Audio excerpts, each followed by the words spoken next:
Système d'équations, résolution par combinaison. Dans un système, on peut remplacer une des équations par la somme des deux équations. C'est ce théorème qu'on va utiliser pour résoudre par combinaison.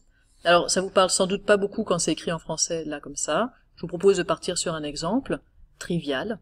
Si j'ai 10 qui est égal à 10 et 5 qui est égal à 5, que se passe-t-il si je fais la somme des deux lignes? Bien, à gauche, ici, je vais obtenir 10 plus 5.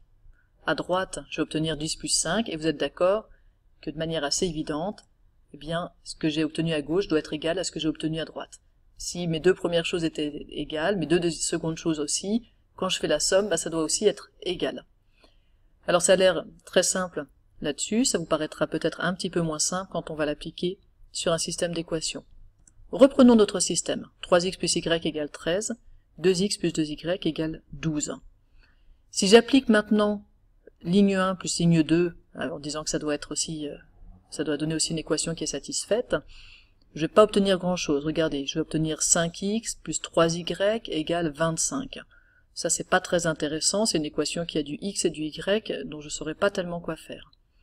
En revanche, si je travaille un petit peu sur mon équation avant, pour par exemple obtenir des x qui peuvent s'annuler, si par exemple j'obtiens moins 6x et 6x, ou 6x et moins 6x, quand je vais faire la somme, ça va annuler les x, et ça, ce sera intéressant. Alors faisons ça. Je vais commencer donc par multiplier ma première ligne par 2, et ma deuxième ligne par moins 3. J'obtiens quoi alors? Quand je multiplie par 2, j'ai 6x plus 2y égale, attention à pas oublier de multiplier par 2 aussi la partie droite, 26. Quand je multiplie ma deuxième ligne par moins 3, moins 6x moins 6y égale moins 36. Ok? Et qu'est-ce qui se passe maintenant quand je fais ligne 1 plus ligne 2? Eh bien des x, j'en ai 6x moins 6x, j'en ai 0, je les ai éliminés. 2y moins 6y moins 4y, 26 moins 36, moins 10. Et donc tout ça, ça doit être égal à moins 10. Et regardez cette équation que j'ai obtenue. Il n'y a plus de x dedans. Le 0x, je peux l'éliminer. J'ai donc moins 4y qui est égal à 10, c'est-à-dire y qui est égal à moins 10 divisé par moins 4, c'est 2,5. Alors j'ai pas tout à fait terminé. Je dois encore trouver x. Alors c'est moins agréable que dans la méthode par substitution. Il faut d'abord que je reparte sur une de mes équations.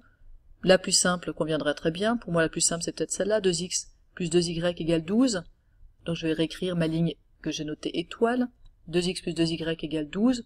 Or maintenant, je sais ce que vaut y vaut 2,5. Je peux donc remplacer y par 2,5 dans cette équation.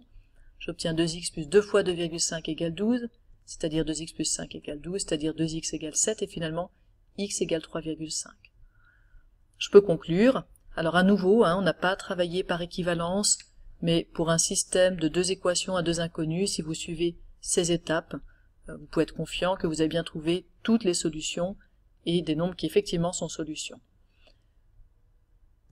On peut donc écrire S égale accolade, parenthèse 3,5, 2,5, qui veut dire, je vous rappelle, que l'ensemble des solutions, c'est le couple formé de x égale 3,5 et y égale 2,5. J'ai donc une seule solution, le couple 3,5, 2,5.